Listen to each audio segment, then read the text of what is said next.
Assalamualaikum warahmatullahi wabarakatuh. Halo, perkenalkan kami dari kelompok 4 PGSDA PPG Prajabatan Angkatan 2 tahun 2023. Kali ini kelompok kami akan membahas mengenai pembelajaran sosial emosional untuk kegiatan ujian akhir semester, di mana mengenai topik pengolahan emosi positif lingkungan belajar. Dengan anggota kelompok Fuadatul Karimah, Furqon Najib, Gusti Ayu, Hania Yulfa Prawesti, Heni Juliati Ningsih, dan Jauharatul Ramadlani Awalina. Topik pengolahan emosi positif lingkungan belajar di sekolah dasar kami menggunakan dua topik. Yang pertama dalam pengimplementasian 3S dan anti perundungan. Refleksi yang kami berikan yaitu setelah kegiatan memahami lingkungan, kondisi emosi, dan kepribadian, serta pengaruh dari school well-being yang diterapkan di SDN Kebraon 2. Bagaimana Anda sebagai guru mengelola emosi Anda supaya bisa berpengaruh positif pada lingkungan pembelajaran Anda? Kegiatan yang pertama, kami sebagai seorang guru yaitu melakukan pengelolaan emosi untuk menciptakan lingkungan belajar yang produktif dan positif, sehingga perlu melakukan implementasi strategi dalam pengolahannya. Yang pertama, kesadaran diri, komunikasi efektif, menciptakan lingkungan positif, mengikuti pelatihan, pengaturan emosi, dan yang terakhir menjaga keseimbangan hidup. Dalam kegiatan menciptakan lingkungan positif dengan kemampuan peserta didik yang beragam, kami melakukan pendekatan yang inklusif dan adaptif dengan menerapkan strategi sebagai berikut. Pertama, mengenal setiap peserta didik. Kedua, diferensiasi pembelajaran. Ketiga, pembelajaran kolaboratif. Keempat, memberikan dukungan individu.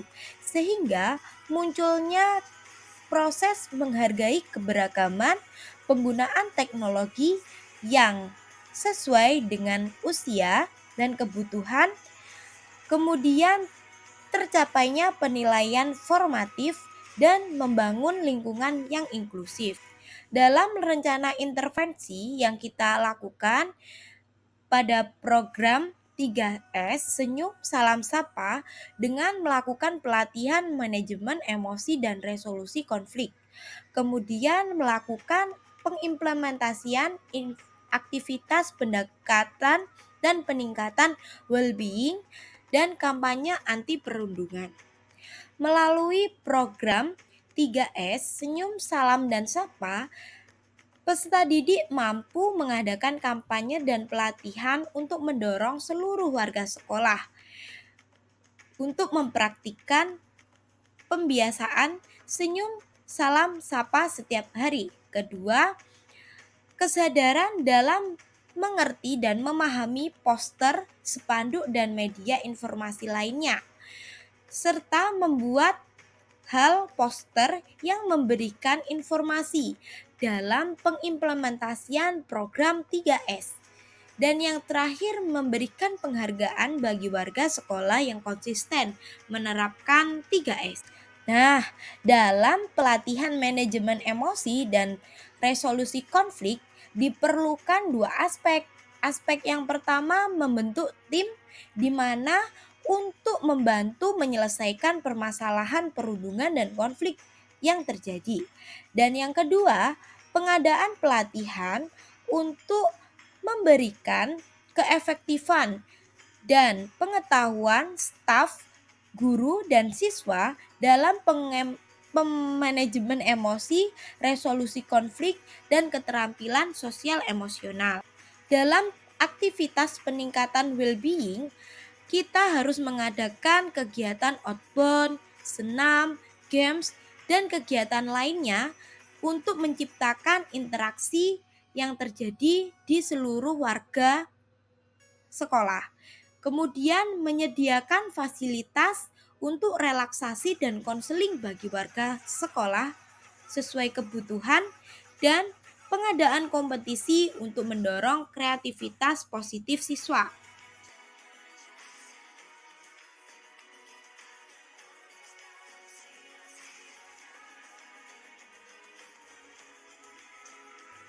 Siapa yang terlibat?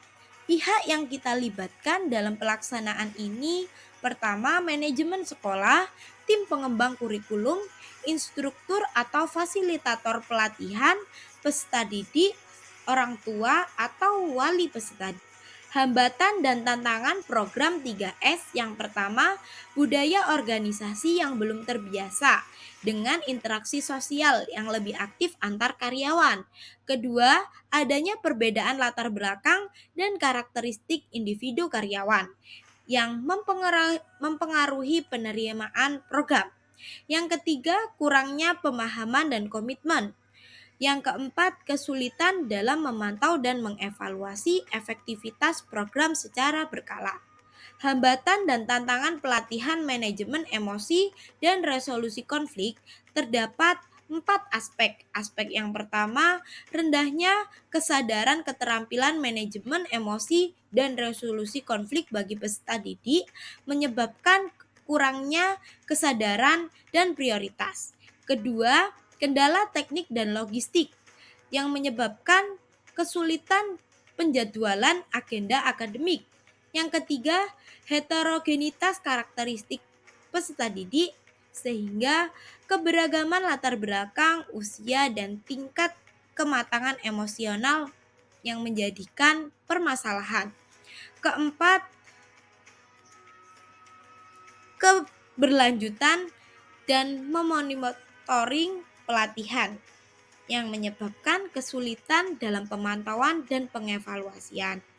Dalam peningkatan aktivitas well-being, kita melakukan 5 aspek. Pertama, dalam keterbatasan sumber daya, di mana kurang tenaga pendidik, keterbatasan sarana dan prasarana.